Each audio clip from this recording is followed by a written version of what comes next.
Good morning, students. In today's advanced networking lecture, we are going to be discussing about dynamic routing. So, when we are discussing about different routing techniques in the previous lessons, we covered static routing last week in detail, and while doing that, we also touched upon a number of uh, sort of key differences that it has with dynamic routing. So today our focus is going to be mainly around dynamic routing, and we look at a number of different dynamic routing protocols and why we may want to use them in different situations or scenarios.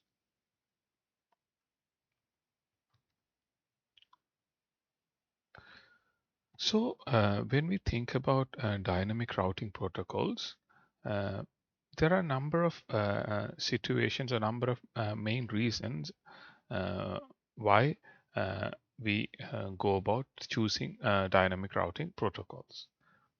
Uh, so, sort of underlyingly, when we say it is a dynamic routing protocol, it does a few things. One is each of the routers in our network will uh, will gather routing information. So we'll gather network information about other networks that they can communicate with, and then they will share that information with other routers. Then other routers can also share that information back to um, all other routers. So for example, if we have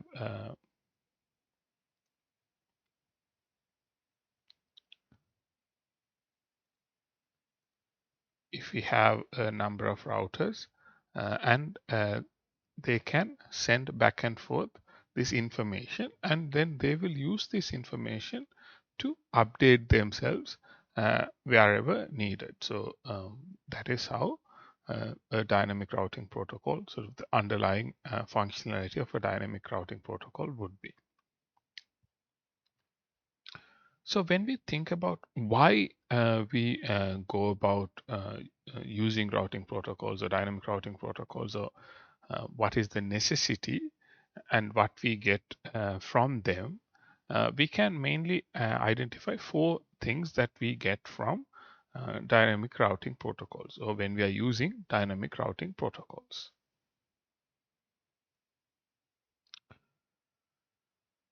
The first one is discovering remote networks. So that is, say for example, if there is router 1 and that is connected to some networks, then there is router 2 and router 3, each of which are connected to some other networks. Now, through dynamic routing protocols, router 1 can learn about those other networks as well, those remote networks as well. That information is going to be passed on to router 1. Then, if some changes happen in those networks, say for example, whatever the networks that were connected to router 2, there's a change in that, or router 3, there's a change in that. That changed information is going to be again sent back to router 1. So it can maintain an up-to-date routing information without any manual intervention. Thirdly, by having this up-to-date routing information and information about all the remote networks, a dynamic routing protocol can choose the best path to a destination network. So if there's a particular destination that it needs to reach, it can identify all the routers and all the different paths that it can take to that network, and within those, it can choose the best path to reaching a particular network. And related to that, when one of those calculated paths or best paths that were computed is no longer viable or no longer available, it can also go and compute an alternative path. Say if the best path was calculated and then there's a issue with one of those links and it is no longer functional.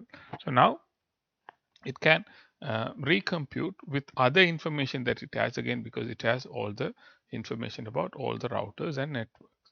So again, it can go and recompute that.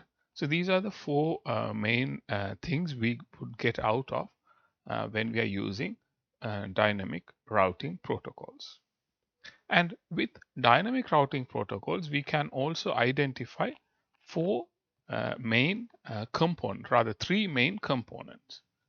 The first one is the underlying data structure. So that is how this learned information about remote networks and how that is maintained up to date within the router. So that data structure, the tables or databases where this up to date routing information is kept, that is the data structure of the dynamic routing protocol. Then it will also have a routing protocol message, a format for routing protocol message, which can be used to share information with other neighboring routers. So this is what will be used for exchanging routing information, and through which it maintains up-to-date information about the network. So that sharing of information needs to happen using a particular messaging format that we would identify as the routing protocol messages. And thirdly, each dynamic routing protocol will also have a corresponding routing algorithm.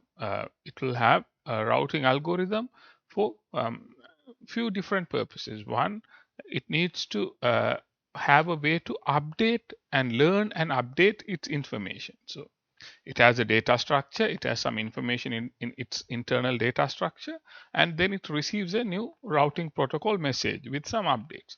Now it needs to have a mechanism to go through that update message and look at its existing data and update itself accordingly. So learning routing information, that is one important part of a dynamic routing protocol. Then it also needs to have algorithm to compute the best path to a destination. Say, for example, what is the best path to go from router 1 to router 3? Is it directly connected? Is it best to go through router 2? So again, it needs to have some mechanism to identify that. So these are the three main components that we will have in a dynamic routing protocol. That is the internal data structure, routing protocol messages, and the corresponding algorithms. So, when we were discussing about static routing in the previous lesson, we looked at some of the advantages of using static routing and why we may want to use static routing. But we also identified some disadvantages. And those disadvantages are in many ways addressed through dynamic routing protocols.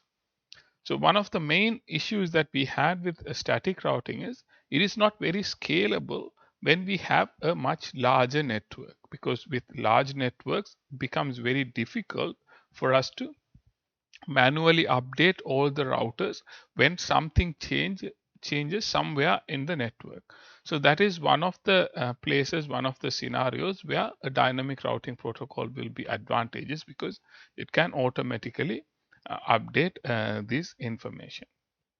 Then another sort of thing that we get out from using dynamic routing protocols is um, the ability to identify redundant paths. So again, when we have a larger network, there would be a number of different ways we can go from one part of the network to another part of the network.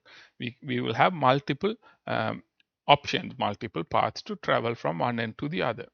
So again, using dynamic routing protocols, we can compute and calculate these redundant paths, and possibly we can also use these alternative paths when one of those existing paths fails. If a link fails in one of the existing paths, we can go back to these alternative redundant paths and continue our communication. So the network can be much more resilient, particularly when it is a significantly larger network.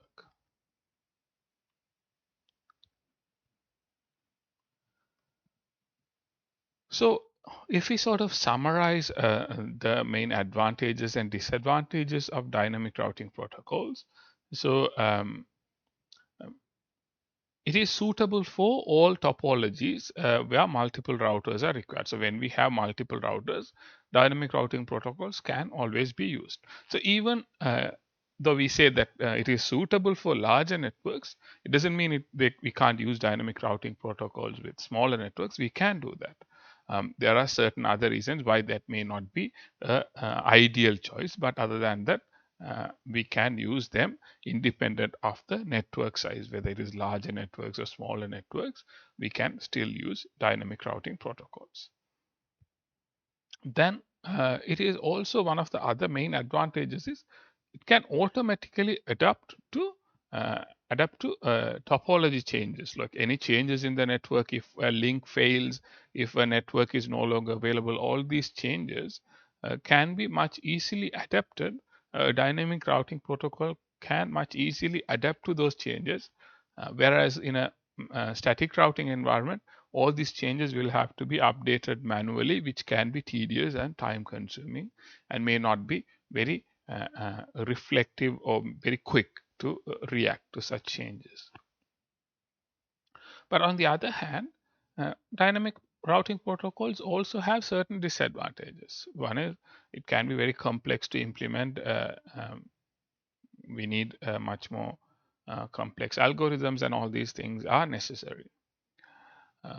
Then also a key advantage with dynamic routing protocols is it can be less secure, because at the end of the day, all these routers are going to be communicating among themselves automatically, and they are going to share these configuration settings and all that.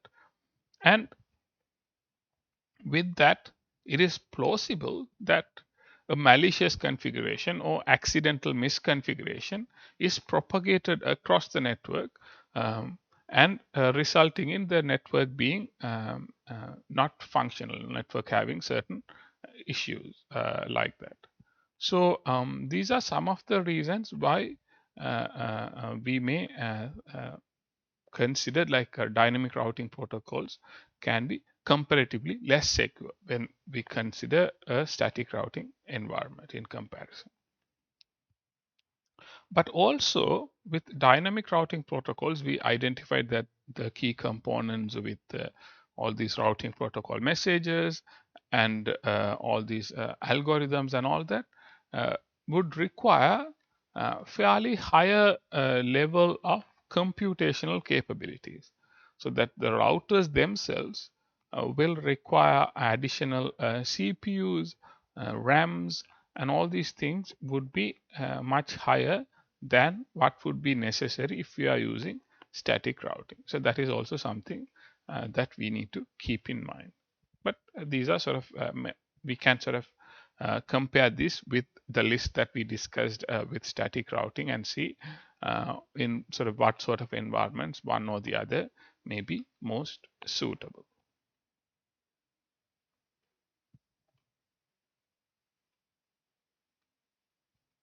So now let's look at some examples of routing protocols, dynamic routing protocols, and see how each of these aspects of dynamic routing protocols are handled in these different routing protocols. So we will mainly look at the routing information protocol and its variants, and we will also discuss about OSPF and some others towards the end of the discussion today. So when we talk about dynamic routing protocols, one of the earlier iterations of a dynamic routing protocols is the routing information protocol.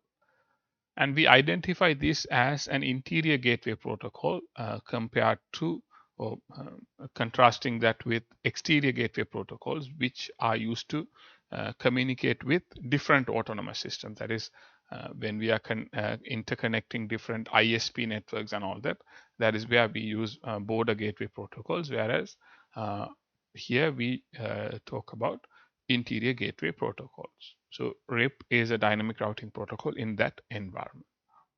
And routing information protocol, or RIP, is one of the earliest protocols. So and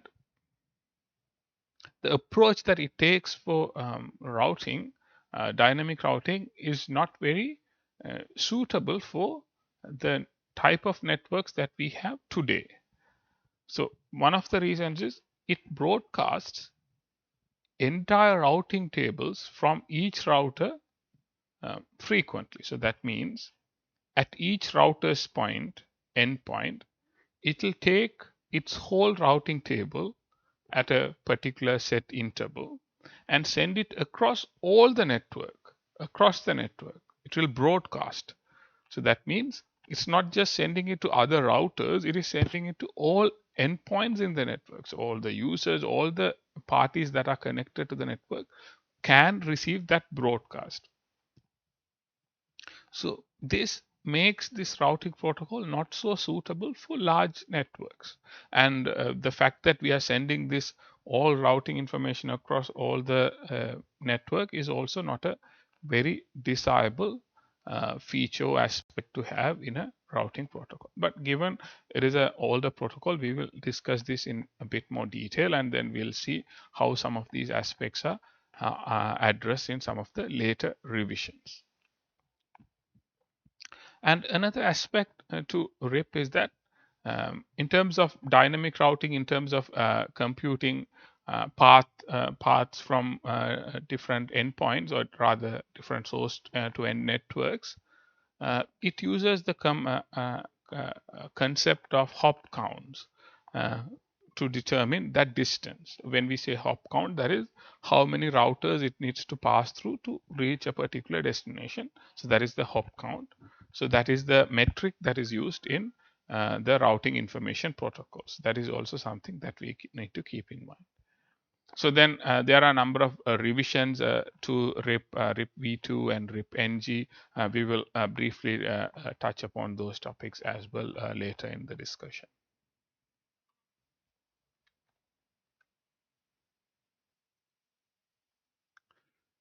So the main reason why routing information protocol, or RIP, is not particularly the preferred routing protocol anymore is that it has a number of limitations, particularly when it comes to very large networks. It is suitable for certain networks still, and it is a viable protocol to use, but it has certain limitations.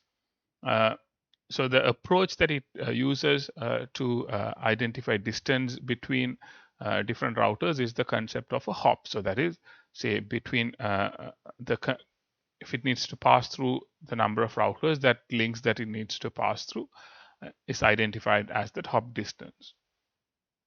And then another key limitation is in RIP we can only have up to 15 hops maximum. So only that sort of radius of network, so to speak, will be considered as part of the routing information protocol.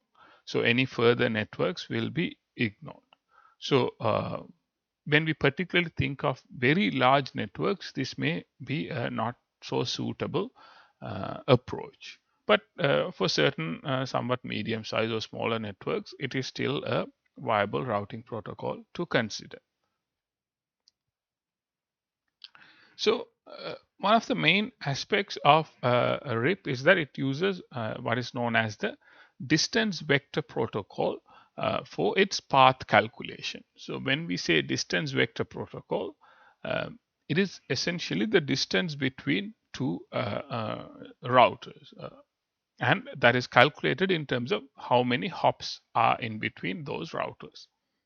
So if we take this example of New York, Chicago, and Dallas, and New York will start to announce itself through a RIP broadcast. So New York will identify all the networks that are directly connected to New York. Let's say New York has a number of networks directly connected to it. And then it will pass on that information to Chicago. And at the point it arrives at Chicago, Chicago will learn that New York is one hop away. So it will update its routing information saying these other networks that New York is connected to are one hop away from Chicago. Then Chicago will pass that information onwards, saying, for example, New York is one hop away, and it will pass that information on to Dallas. So when Dallas receives the broadcast from Chicago, it already knows Chicago is 1 hop away from Dallas. So when it receives the information saying New York is 1 hop away from Chicago, it will update itself. Dallas will update itself saying New York is 2 hops away from uh, Dallas. And then it will update that information. So now all the routers know about each other. So then an update can be sent the other way around as well. So both New York and Chicago can update about Dallas as well. So, but at the end, each of them will learn about each other in this manner.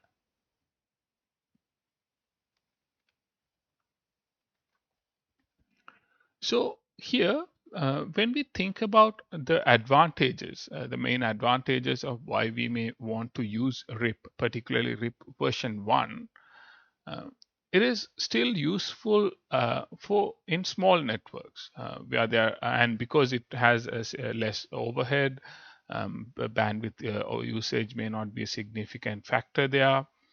And RIP is fairly easier internal gateway protocol to implement because it's a very simpler protocol, uh, um, and and it is a fairly wide, it's a fairly established one and all that. So it has a number of advantages like that. Why we may still want to use RIP, particularly RIP v1, but it also has number of key disadvantages uh, because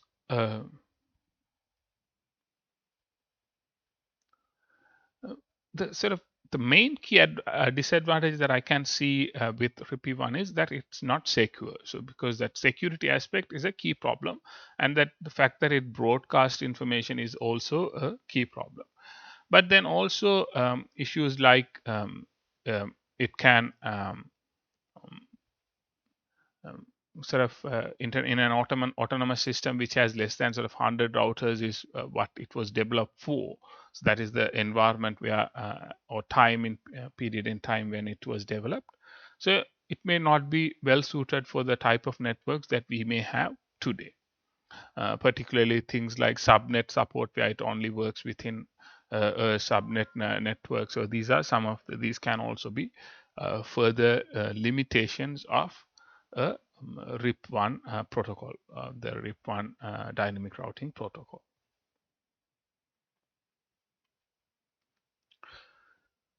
So to address a number of key issues that were there with RIP v1, RIP v2 was introduced, and it has a number of advantages, a number of changes from RIP v1.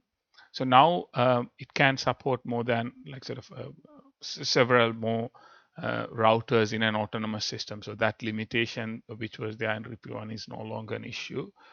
Um,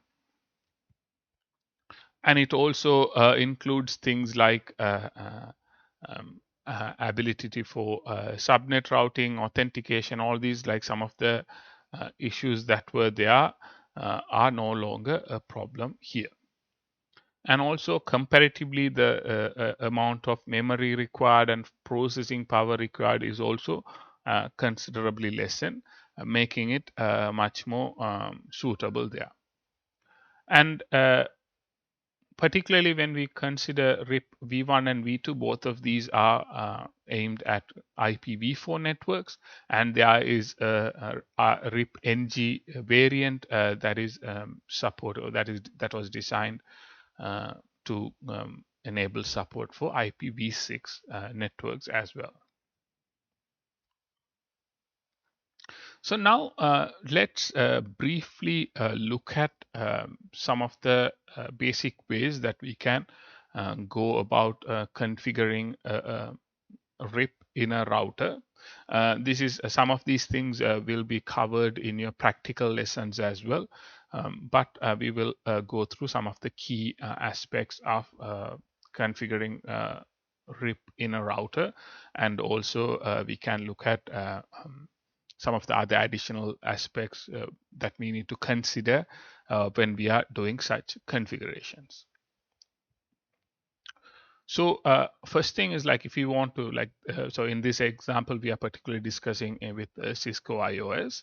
But there could be similar equivalents in other routers and other platforms as well.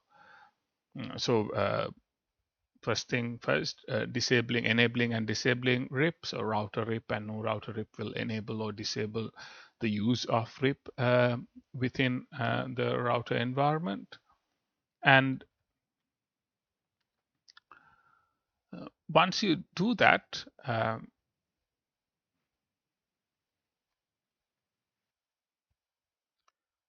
the network and network address, that particular command will enable a RIP on all interfaces that belong to a specific network. So for example, in this diagram, you can see the 1.0 network and the 2.0 network, which are connected through G00 OS000 interfaces. Now, with these two commands, RIP will be enabled on all those networks, all the interfaces belonging to those networks as well.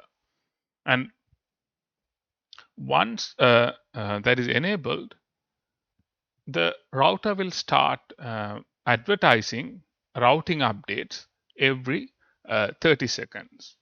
So every 30 seconds, it will automatically send whatever the routing information that it has computed so far, it will send it across the network. So again, it will be a broadcast network, broadcast message, and it will be sent across the networks that it is connected to. And another thing to keep in mind is RIP v1 is a classful routing protocol for IPv4. So that is the limitation. So that is some of the limitations that we discussed previously. So that's something that we need to keep in mind. So then once we have configured, we can use um, show IP protocols or show IP route commands to identify how RIP is configured, where it is being enabled, and all these what are the routing information that is propagating, and all these things can be learned or verified using these commands. So as we identified, like RIP v1 has a number of disadvantages and RIP v2 is much more preferable. So enabling that is again fairly straightforward. So we go through enabling RIP, and then within that environment we will enable version 2. So once we enable version 2, again now if we look at um, show IP protocols. So if you verify through show IP protocols, now it will indicate as it is send version 2, receive version 2. The protocol version is specified like that compared to uh, uh, um, uh, in the previous example where it was send version 1 and receive any version.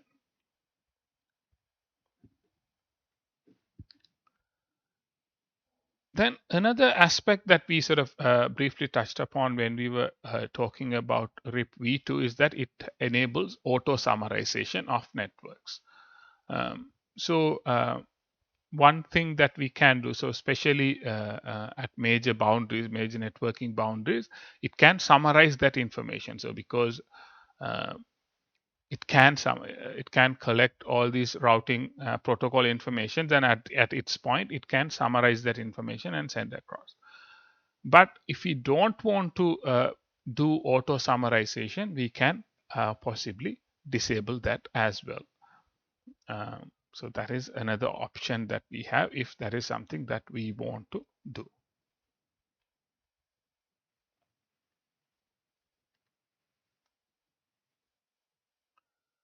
So one of the key issues or disadvantages that we identified with RIP is that a number of updates that will be sent across the network as broadcast messages are not actually useful, because routing updates are only relevant or only useful to other routers. Uh, any other LAN clients in the network are not particularly going to use, they don't have a particular use for routing updates. So these other clients receiving routing updates is actually a waste of network bandwidth and waste of resources. And it can also be a security risk, because if we have a malicious client attached to our network, it can learn about all the other network components, and then it can further be a damaging aspect. So what we can do in this scenario is we can use the uh, uh, ability to specify certain interfaces as passive interfaces. So we can configure some interfaces of the router as passive interfaces, and then these routing updates will not be sent to those passive interfaces. So for example, if we configure the gigabit Ethernet interface in router 1 as a passive interface, because it is only connecting to another switch, and further down in the network it is not connecting to another router. If we know that, and if we can configure it in such a manner, then what can happen is any routing updates, any broadcasts that are sent will not be sent to these passive interfaces. Um, and say for example the interface serial 0, that interface connecting to router 2, that will receive the update. So router 2 can still continue to receive the update, whereas the gigabit Ethernet part, it will not receive the update. So this is one of the ways to sort of overcome this disadvantage in RIP. So this is something, if we are using RIP, this is something that is preferable to do, so that we can disable this unnecessary updates being sent to places that don't need them.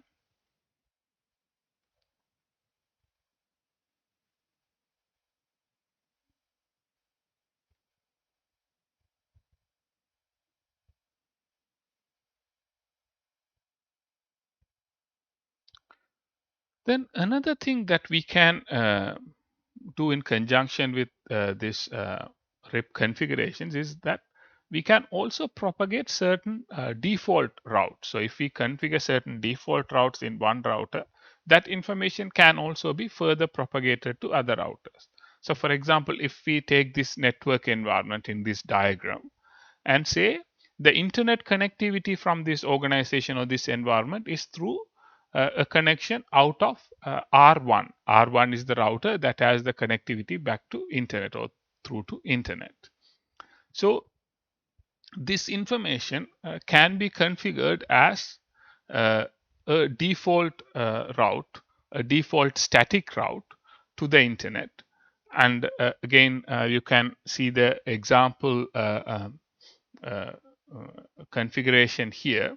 Uh, this is fairly similar to how we exactly similar to how we configured default static routes with static routing. So once we configure that, then we can go and include that information as part of our routing protocol. So once we go into router RIP, we can include this information saying default information originate, which would include this default static route information with the RIP updates.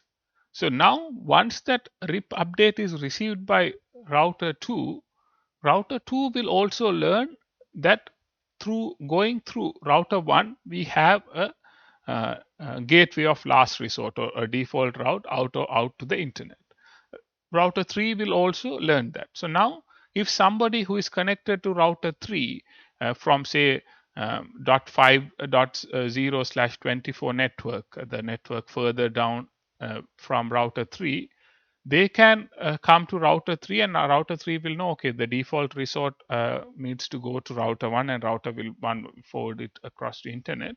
So then that information will be used across all the networks. So that is an important aspect that we can configure, where we configure a static route, a default static route at router 1, a particular router, and then we enable that static configuration to be shared across other routers through this dynamic routing protocol, through the RIP updates.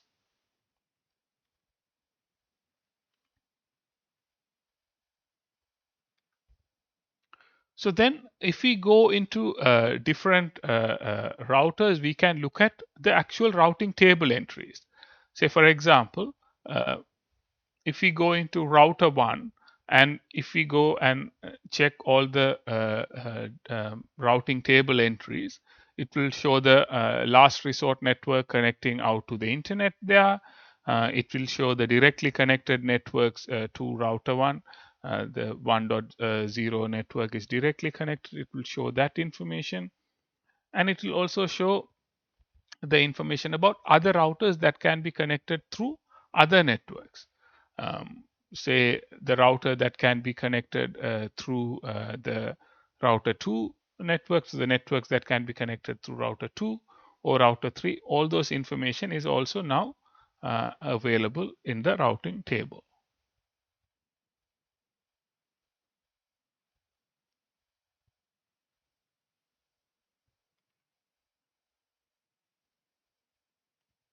So if we look at these routing table entries, we can identify some key aspects with these entries. So the first type of entries are the directly connected entries. So when we say a directly connected network, these are the networks that are directly connected to a particular network, a particular router, and which will also identify which is the interface that it is connected through to. Uh,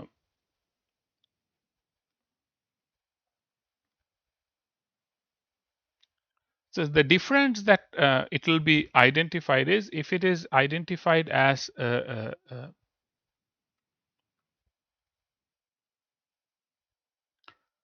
here we will mainly have three categories of information with each entry. So the first one is the route source, so how the route source was learned. The second one is the destination network, so that is the network that we are talking about, uh, and what is the outgoing interface. So in addition to the directly connected sources, uh, um, uh, we can also identify some other sources, how the some of the other sources could have been learned. So again, we are if we look at this example here, here we can see a number of different identifiers. We have C, L, R, so we have a number of different identifiers. So that can be a number of different things. Say static routes can be there, things that are learned from different routing protocols can be identified separately as well. Say RIP ones can be R, OSPF ones can be O, EIGRP ones can be D. So likewise, different routing protocols can be designated differently as well.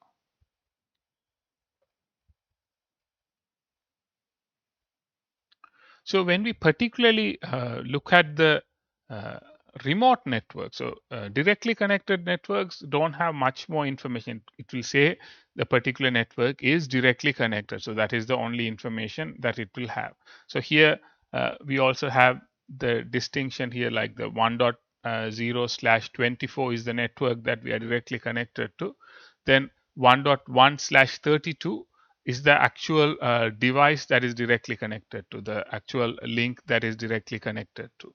So again, if we look at this diagram, that is 1.1 is the the other end of that direct connection. So that is the /32 network sort of entry that it identifies there.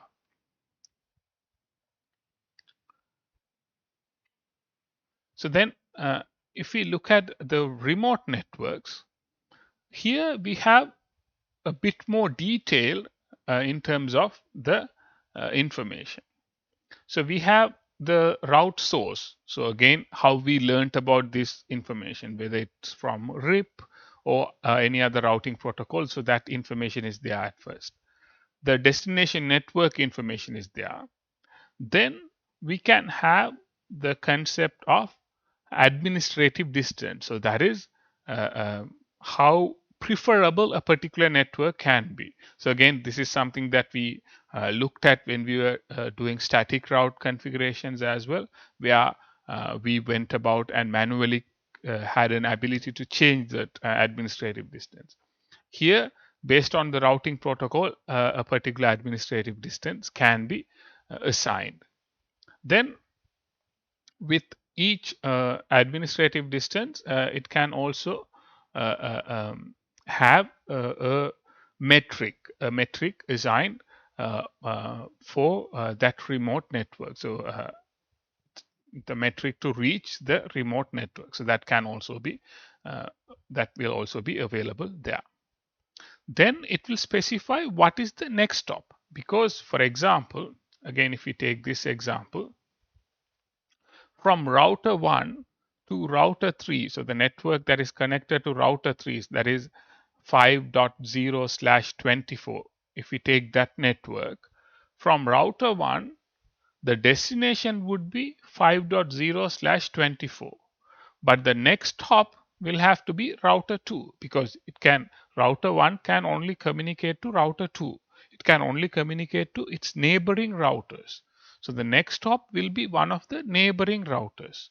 So in this case, the 226 0.226 is the neighboring router here for router 1. So that is the information that it will have. But the remote network can be further down the line, which is directly connected to router 3. So that is the next stop information. Then it will have a route timestamp, and so that is when was that particular information last updated. So how long ago was that information last updated, and then the outgoing interface, through which interface this connection is being the packet should be forwarded through to. So that is the sort of the detailed sort of information that we can get from one of these entries.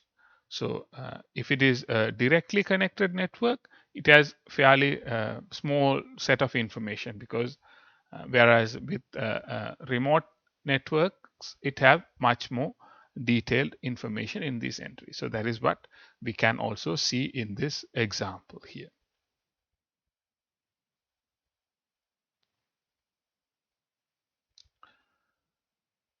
Then with dynamically learned IPv4 routes, we have a certain hierarchical structure of uh, uh, different routes, and then choosing between these different routes when we are processing a packet and forwarding packets. So this hierarchical lookup process is there because with that we can make the lookup process much faster. So looking for route matching entries in the routing table much faster, so that packet forwarding can also happen much faster. So the hierarchy that we will go through in an IPv4 environment, dynamically learned IPv4 routes, is we will identify in this order of ultimate routes, level 1 routes, level 1 parent routes, and level 1, rather level 2 child routes.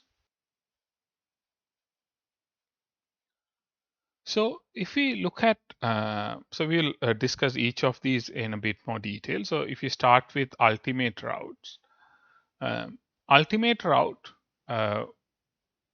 is a routing table entry that has the information uh, um,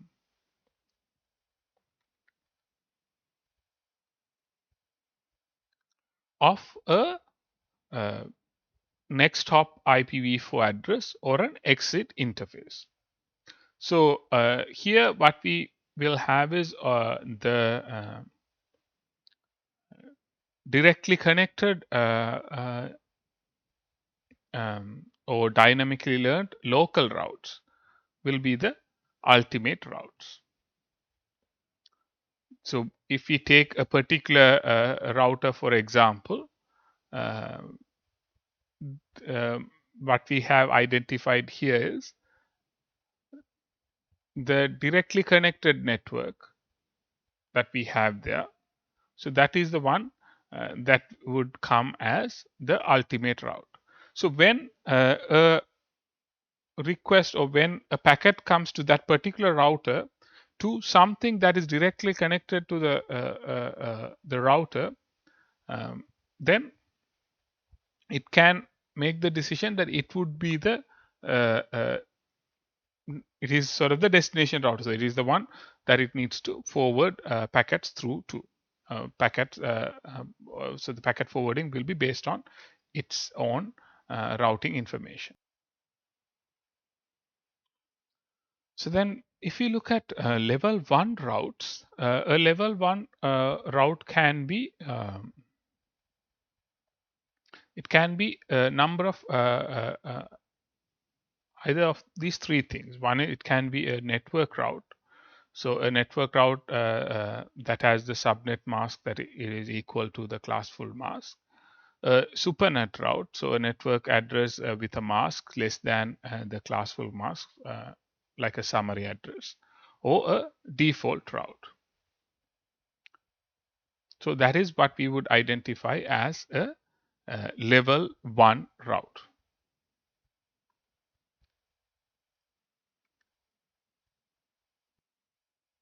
So in this example, we have the default route, the static route we have configured. That would be a level 1 route. And then also we have the routing entry, which is for the 19 to 192.168.0.0/16, which can also be considered a level 1 route.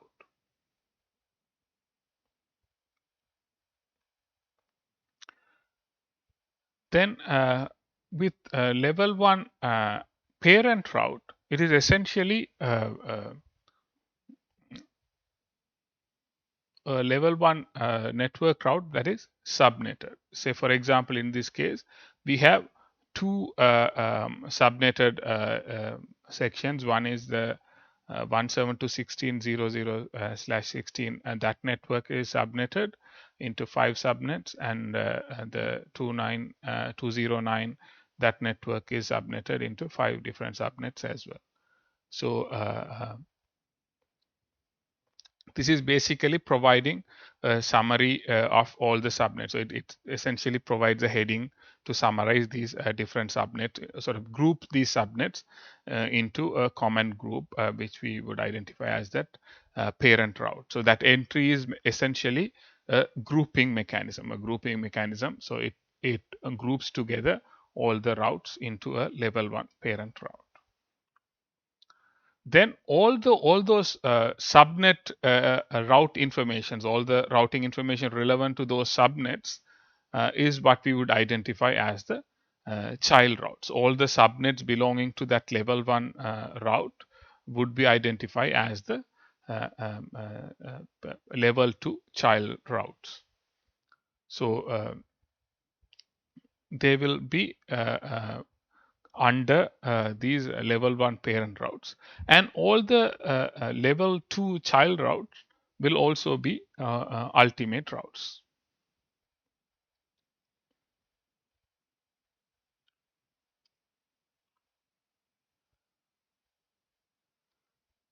So now let's look at with all these different routing table entries. So what we are starting with is this type of list of routing table entries. So that is the information that is there in the routing table. So when we have such routing table entries, how do we go about doing the routing lookup process? So when a new packet arrives at a router, how does the router go about looking where to forward that packet to? So the first place where it would start is it will look at if there is a level 1 ultimate route. If there is a level 1 ultimate route, it will forward it across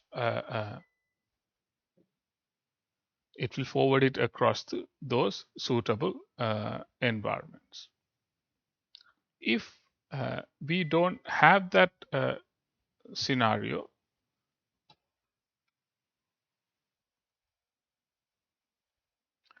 so if it doesn't match with a level 1 ultimate route, then it will go and see if there is a match for a level 1 parent route.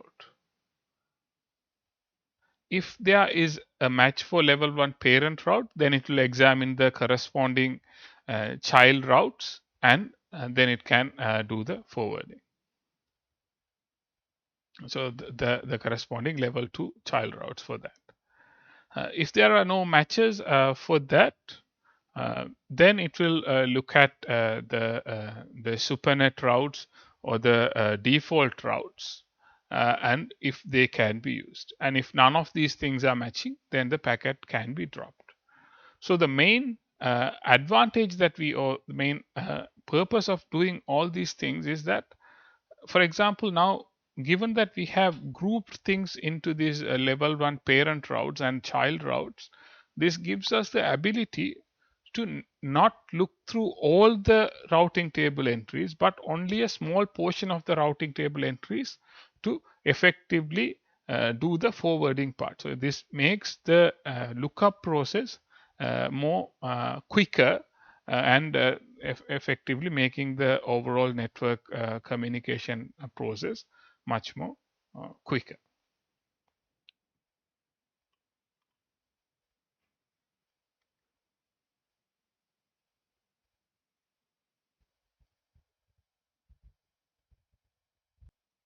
So we can look at this in a better way through if we look at these IP addresses as binary numbers. So that is how it is essentially going to be stored. If we look at these as sort of binary entries in terms of binary numbers, uh, there we can see that the best route or the best match that we can find would be the longest entry or the longest match that we can find with a particular entry. So that is what we are essentially doing with this process of ultimate routes and level 1, level 2 child routes and all that, is we are essentially grouping them in the order so that we can find the longest match for the IP packet.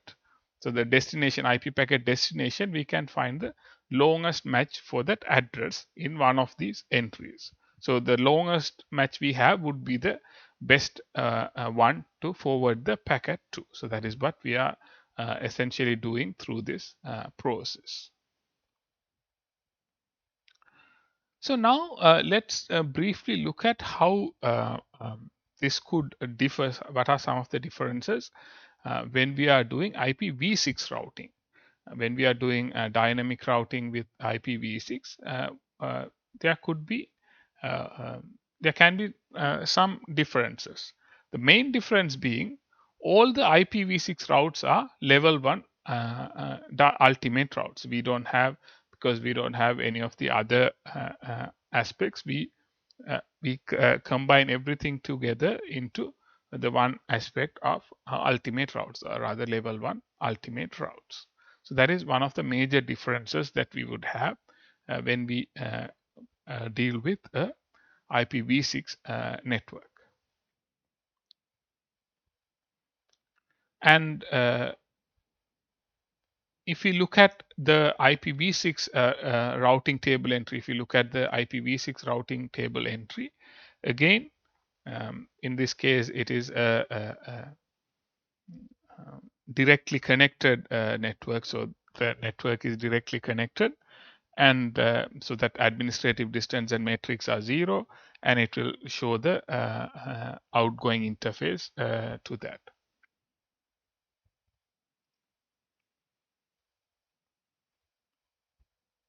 If it is a remote network, there it will identify again the source, Here in this case, it is EIGRP routing protocol. So it will specify that the destination network. Then it will show the administrative distance and metric, and the next stop and the outgoing interfaces are also specified there. So essentially, the main sort of denominators, the symbols and things are different, but the conceptually it's largely similar to what we had with IPv4.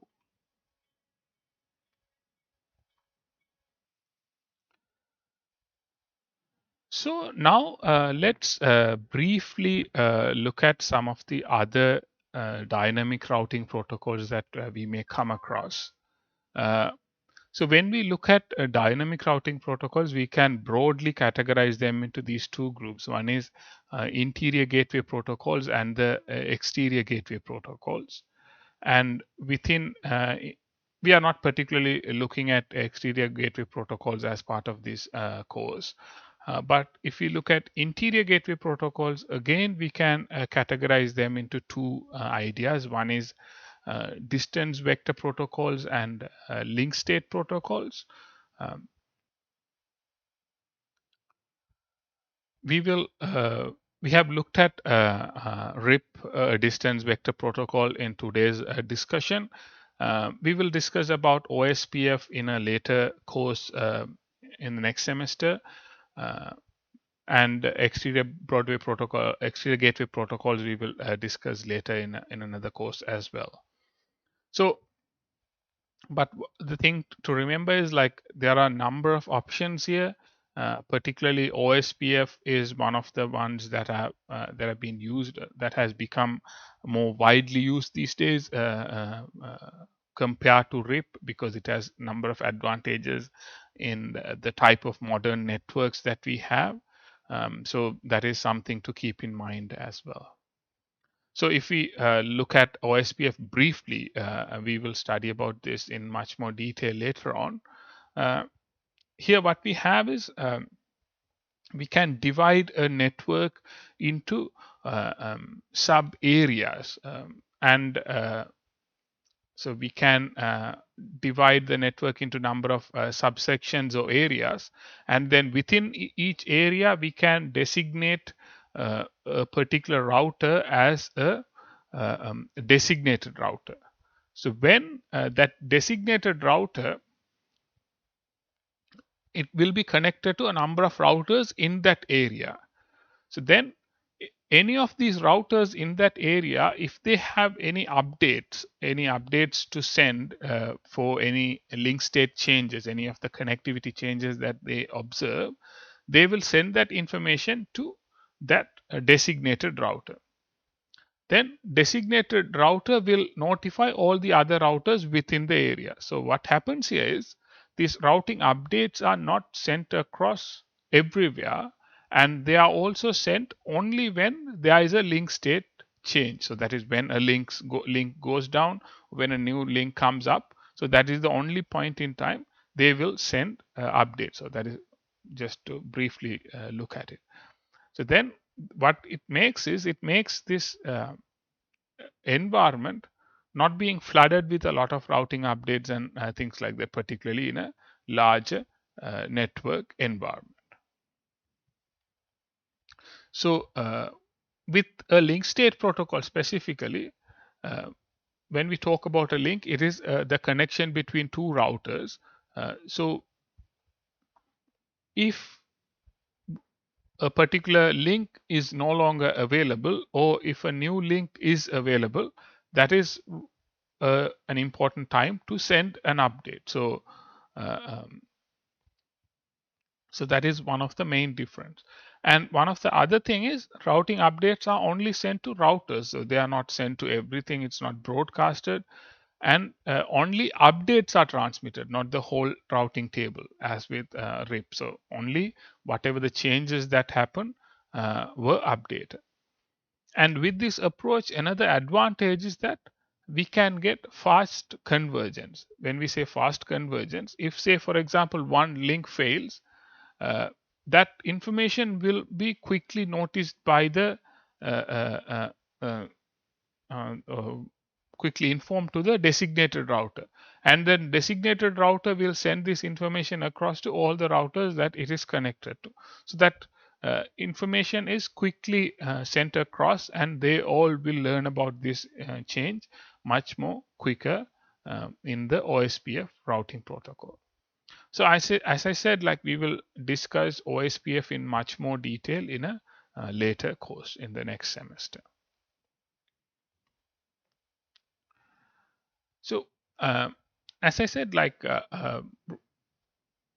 in most modern networks, when we think of OSPF or RIP, OSPF has become the more preferred choice. RIP is still usable in fairly smaller networks, medium-sized networks, but it has a number of disadvantages, and the way that you need to configure them to overcome these disadvantages can be limiting. Whereas OSPF is much more scalable. It can work from smaller networks to larger networks, and it can manage all the complexities that may come with larger networks in much more efficiently than if we are to use RIP in such an environment. So in most cases, even for an environment like a university network, OSPF may become more preferable compared to RIP. And another type of dynamic routing protocols where which we may not touch upon too much in this course is border gateway protocols. So as we identified, there are interior gateway protocols and broader border gateway protocols. And the main point about border gateway protocols is that they connect between two autonomous systems. So so these are the networks that are interconnecting ISPs and that type of more high level networks in the networking hierarchy, in the internet hierarchy, so to speak. So again, these can be the particularly BGP or the border gateway protocol is a distance vector approach, and it only sends updates. So because it's a larger network environment. So we are not going to go into much more detailed discussion on this topic, but one thing to remember is dynamic routing protocols are not just for smaller network environments or larger network environments. They can also be used in much broader, large scale backbone of internet type scenarios as well. One of the examples that we discussed a couple of weeks back around the October 2021 Facebook outage, which was caused by certain misconfigurations on border gateway networks, routers, and things like that. So these are some things that you can look into as well. So that's about it for our discussion today on dynamic routing protocols. Uh, there will be a number of practical activities associated with today's discussion. So make sure that you follow them and complete them on time. And if you have any questions, please let me know and we can have a discussion on that as well. So thank you for joining. See you next week. Bye.